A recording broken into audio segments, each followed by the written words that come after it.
This book made me very uncomfortable, and I don't appreciate it. Thank you.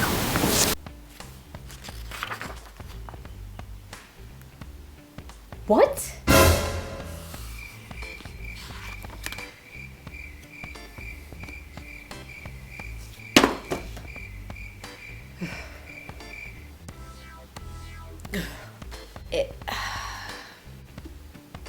So, all right. So, okay. So, the thing that is twisted and disgusting, and it's twisted. And with that being said, I love this. I don't know how to talk about this next one without ruining the story, so I suggest you click away. Thank you so much. This book is twisted. It's like okay, where do I start? Where do I start this book? Y'all, I knew on page 24, something in the milk ain't clean. Talking about how handsome her grandfather is. This was a doozy. I finished this book and I felt utterly disgusting. And like while you're reading it, you like shudder. Okay, so I bought this. I was watching somebody's video, I don't remember who, but from the way that they were talking about this, I got like cultish vibes. And I like reading books that have cults, watching movies that have cults, because I think those are some of the scariest things, to be faced with somebody that is so brainwashed that cannot tell right from wrong and that does devilish things with a smile on their faces is terrifying. And so I bought this because of that. I don't want to ruin the story. Like, even if you've stayed despite the spoiler disclaimer, I don't want to ruin it for you. There is something that you are you know about from the beginning, so it's thankfully not like a spoiler. It's not something that you find out in the end and I'm spoiling it for you. It's something that you kind of figure out towards the beginning of the story, but it is something that is just, it makes you queasy. You can't keep your food down. It's all right. The story, let's just talk about the story. So the story behind this is there is a girl, I forgot her name, called Lane Roanoke. So she lives in New York with her mom. Her mom commits suicide, and then she is shipped off to live with her grandparents and her cousin in some remote farm, or on some remote farm in Kansas. I think Kansas? It doesn't matter. It's in some state. Yeah, Kansas. So she goes there and she stays there for a summer, but then she hightails it out of there. And 11 years later, so she's a grown-ass woman now, she gets a phone call from her grandfather telling her that her cousin has disappeared and that she has to come back. Two things make her go back. One is she cannot believe that her cousin would run away. So although running away is something that several family members have done, she firmly believes that her cousin would never have run away. Second reason that makes her go back is she feels guilty. So she feels guilty for abandoning her cousin and never going back to visit and never going back to the farm and just not being close to her family after that. Editing, I just noticed I forgot to mention how the story is told. It's told using a dual timeline, so past and present. So you get glimpses and flashbacks of the past. You get to see her, like minimally you get to see her around her mom. I think it's just the day of her suicide or something along those lines. And then you see her during that summer that she lives with her grandparents and her cousin. And most importantly, you get to see what it is that pushes her over the edge and makes her leave. You don't really get to see about anything about her life during the 11 years that she's gone. You just get a mention of a couple of things just to show the impact of that time in her life that she was with her mom and that she was with her grandparents, how that was impactful and how that changed her as a person. So that was something that was useful. I'm usually not very picky. I don't like or dislike that that technique of telling the story, but in the story is actually done really, really well, and I think it just made the story, it just added a different level to the story. It's very dark, very twisted. It involves the family members.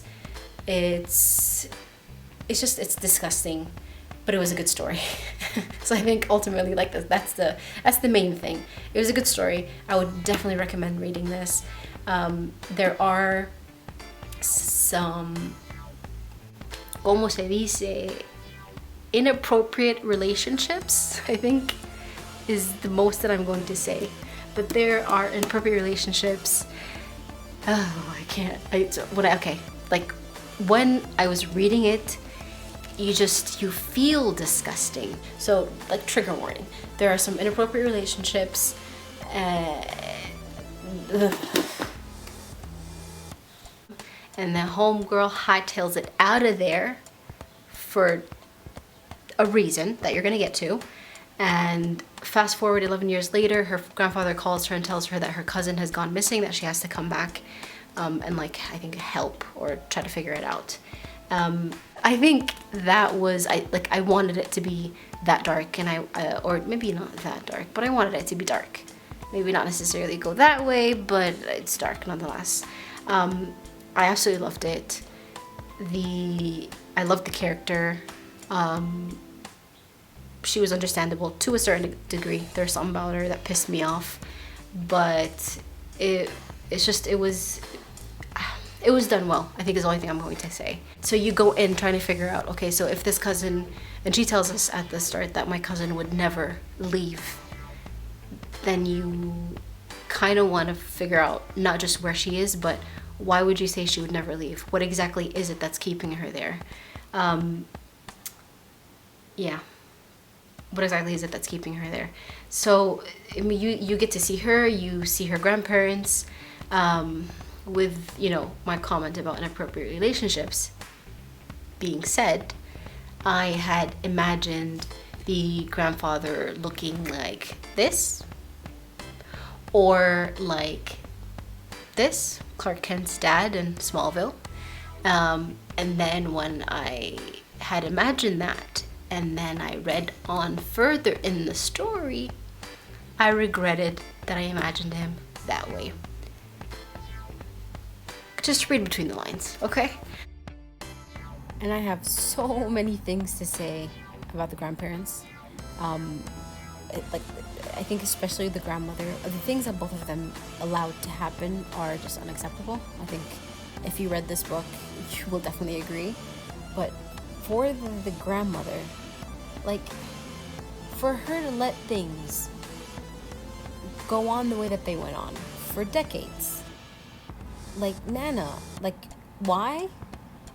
And what are her reasons? Her reasons are she loves him, and you can't help but love him, and that he's so charismatic that she couldn't stop him.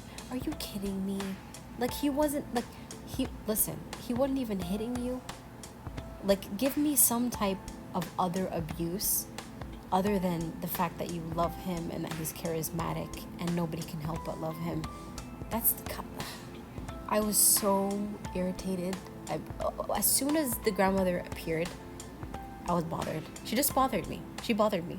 The way that she came into the room, the way that she sat, the way that she took a breath, everything about the grandmother bothered me. And then the grandfather is another story entirely. I mean,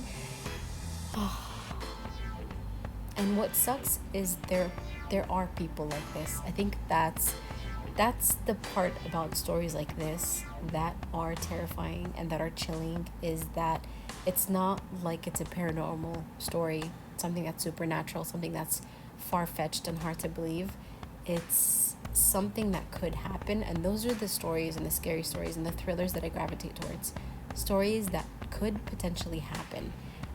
It's terrifying. It's terrifying, is all I have to say.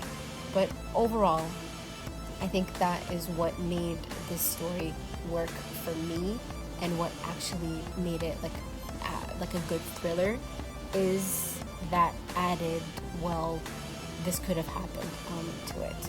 So those grandparents, man, God. But overall, honestly, I would recommend this if you're interested in, like, things that are a bit twisted, a bit cultish.